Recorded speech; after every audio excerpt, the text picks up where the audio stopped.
c'est quoi le problème de Real Madrid? Real Madrid lii mooy Barça am Liga baa ngi nii sur le plat jëlal nit ki rawee la 7 points d'écart championnat bi li des bëreetul ñu jiital la Ligue des champions moom ngoy na ci Liga bi yow aussi nga war a ngoy ci Liga bi nga seetaan ba tey contre Girona encore une fois nga nul 3 matchs consécutifs sans gagner loolu c'est très compliqué pour le Real Madrid. On voit un Kylian Mbappé boo xam ne il cherche trop les fautes mais nu ku nekk ci piscine dinaaw rek diwam ak Vinicius ñu bëri ñu ngi koy jooy comme quoi que ni ça ne marche pas. C'est quoi encore une fois à part ça le problème de Real Madrid ci côté jeu bi aussi on sent pas une équipe imposante équipe boo xam ne nii maanaam dafay peser ci équipe adverse bu baax a baax ci côté jeu bi création d'occasion bi naka noonu maanaam animation offensive bi comme d'habitude toujours pauvre et c'est très compliqué pour le Real Madrid. Arbeloa waa xaw ma dañ koy dàq xaw ma nu muy demee mais lii mooy Barça am jëlal Liga bi waaw si c'est quoi le problème Real ma leen xaar ci commentaire nan ngeen gisee match bi jaa ngeen jëf Barça bu dóoree suba 9 points lay rawee Real c'est très compliqué. tey daal Lac de Guiers lañ laal quoi jaajëf gars yi voilà Real Madrid teel a doon jouer la Liga 31e journée contre Girona ñu mujj def match nul 1 but partout. Voilà Federico Valverde moo dugal but Real bi à la 51e minute sur une passe de Brahim Diaz mais quel but de la part de Federico Valverde encore une fois un très beau but. Voilà à la 62e minute quelques minutes après Thomas Lemar égalisé pour Girona mais les gars quel match de la part de Brahim Diaz. tey Brahim Diaz il m'a beaucoup satisfait sincèrement Brahim Diaz si numéro 10 moom macha allah il est juste incroyable surtout en ce moment mun naa ne mooy notre meilleur numéro 10 quoi. yéen ñaar moom fexe leen ba lii bu mu ñu topp si Ligue des champions Liga bi mun naa ne perte nañ ko keroog ba ñu mayeer ko dóoree laa si génnee sama xel sincèrement donc garaawul mais Ligue des champions moom fexe leen ba lii niveau bi nii raté yu métti yi surtout Kylian Mbappé raté yu métti yi fexe leen ba bu mu ñu topp si Ligue des champions bi voilà. c'est valable pour tout le monde pour toute l'équipe. voilà Liga bi nag moom comme li ma leen wax rek keroog ba ñu mayeer ko dóoree moom man laa si génnee sama xel personnellement actuellement nag gën na kii mooy loolu mais Ligue des champions suñu match contre Bayern teg leen si seen bakkan mooy suñu sànni tàcc mooy suñu dernier chance instant bi ñu teg fa jeexal voilà on est le Real Madrid on est capable de tout. waaw match boobu dañ si soxla efficacité mais pas raté yu métti yi Kylian Mbappé raté yi tamit mooy lan Vinicius non waaye déedéet voilà à la Madrid ina de masse focus ci match contre Bayern bi Liga bi moom lañ ci génnee suñu xel quoi c'est déjà mort. Adieu la Liga comme ni ko Foot Mercato waxee est-ce que Real Madrid parewul ci Liga bi. voilà gars yi match nul 1 but partout Real ak Girona Real perte na encore 2 points. premier mi-temps bi compliqué woon na trop ci Real Madrid mais deuxième mi-temps bi gis nañ ne avec la frappe de Valverde frappe hors surface Real Madrid ouvre le score et après quelques minutes Thomas Lemar égalisé moom aussi sur une belle frappe. en fin de match aussi amoon na situation yi am si surface Girona bi ay action yoo xam ne arbitre bi waroon na war a mën a tirer penalty mais bon arbitre tirewul. donc Real bi mooy son 3e match sans victoire après Mallorca Bayern ak tey Girona. avec aussi un excellent Bellingham très grand match de Bellingham. là c'était le meilleur joueur du Real moo doon jël ay responsabilités il se cache pas moo doon téye bali défensivement offensivement c'est lui c'est fini le Real Madrid perd 2 points match nul à domicile Barça bu dóoree demee day raw Real 9 points donc est-ce que bu Barça gagné la Liga n'est pas terminée. gars yi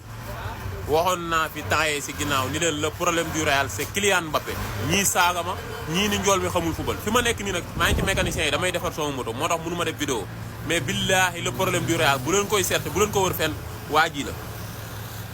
c'est Mbappé le problème du Real wax naa ko ngeen may saaga wax naa ko ngeen ni njool bi xamul football bu fekkee da ngeen a jàpp ne yéen waa ji du problème mu Real yéen seen xam football des na man xaw ma football de mais seen xam football des na billahi bu leen seet fenn le problème du Real du coach du dara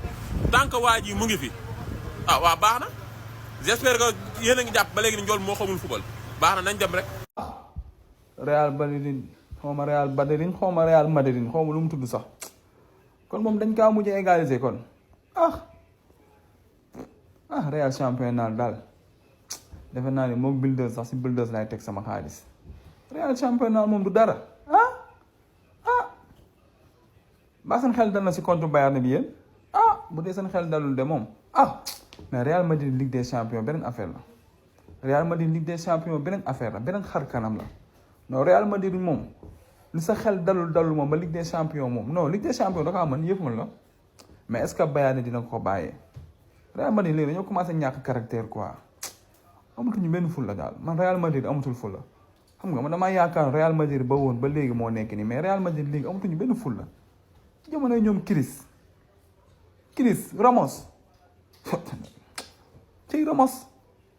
day cool sax mu tëb mbëkk bal bi dugg Ramos tamit lu ne la woon parce que alxuraan kay Ramos waay xam nga ni Carvajal bu muy toll si diggante si digg doolem dëgg Carvajal Real Madrid ba doon na waar parce que alxuraanu karim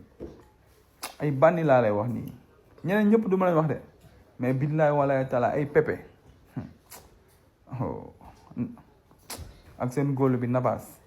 ñoo xamante ni gars yi du ñu wax si ñoom Navas góolu Real Madrid ba woon ñoo ñëpp ay jàmbaar lañu woon mais Real bii ma gis léegi nii booy amuñu benn jom amuñu ko. remontada quoi ñii ñoo nar a dem mercredi Allemagne. suba Barça su gagné 9 points d'avance 9 points d'avance les gars. seetaan ma match bi parce que man personnellement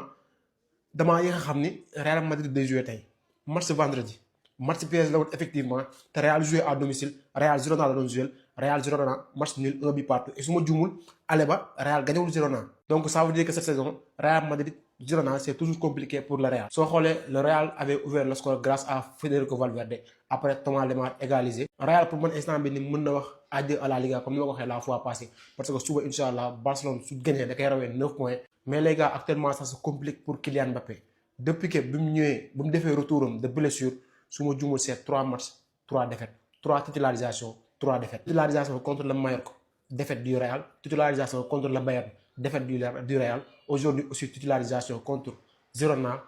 défaite du Real Madrid. en tout cas quoi qu'on puisse dire bu fekkee Real dafa bëgg def remontada en Allemagne il faut que mu wane beneen visage parce que Bayern mee ma gis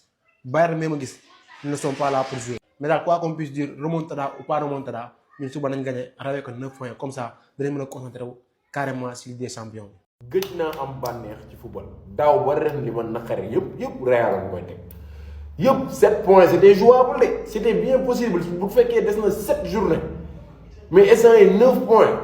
daaw ba ren lu ma naqari ay année balance fii Barça jàppal di la humilier di la dóor ay Paris di la humilier di la dóor Arsenal di la humilier di la dóor équipe bi jàppale di la humilier di la dóor mënoo dóor équipe bi ndaw yi non Real dañuy jeexal xol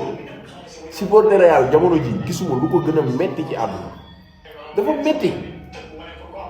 ñàkk fayda coach bi moom man Arbeloa ñun nañ la bàyyi ak yàlla Arbeloa yow bàyyi nañ la ak yàlla suñu borom Perez munoo jéem si ñii dara Real ren année balance la nar a def année balance bu remonté wul Bayern day année balance coupe ay équipe bu 9e division ñoo lay éliminé Barça fu mu la fekk dóor la looloo gën a bon.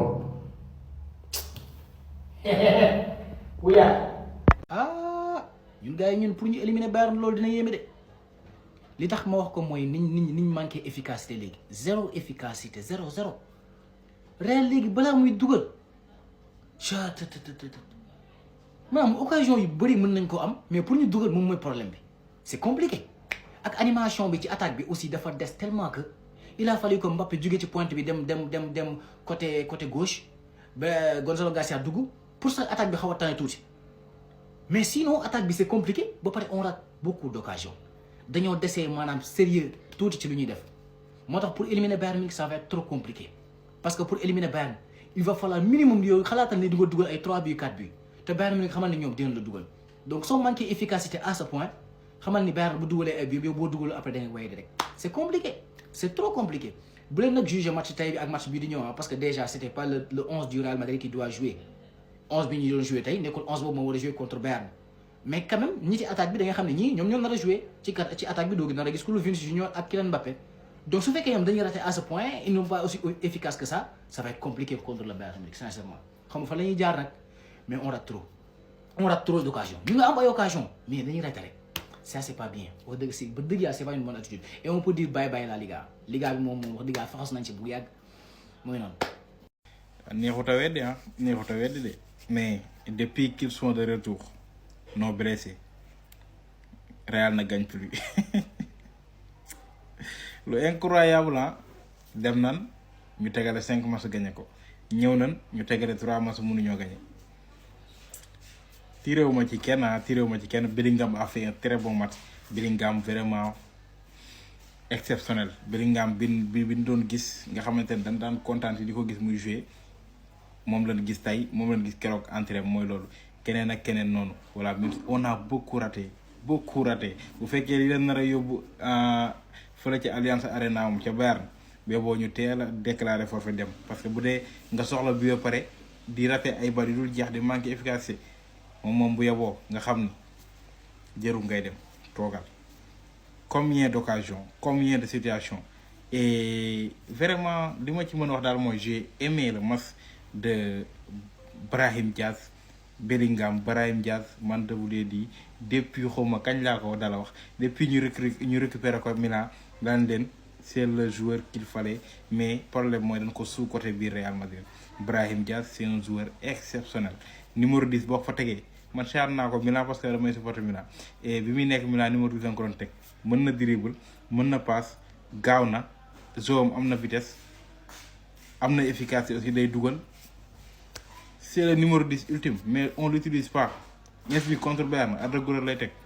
alors que Brahim Diaz regardez son match aujourd'hui xoolal Bellingham aussi son match dans les dédoublements dans l'accélération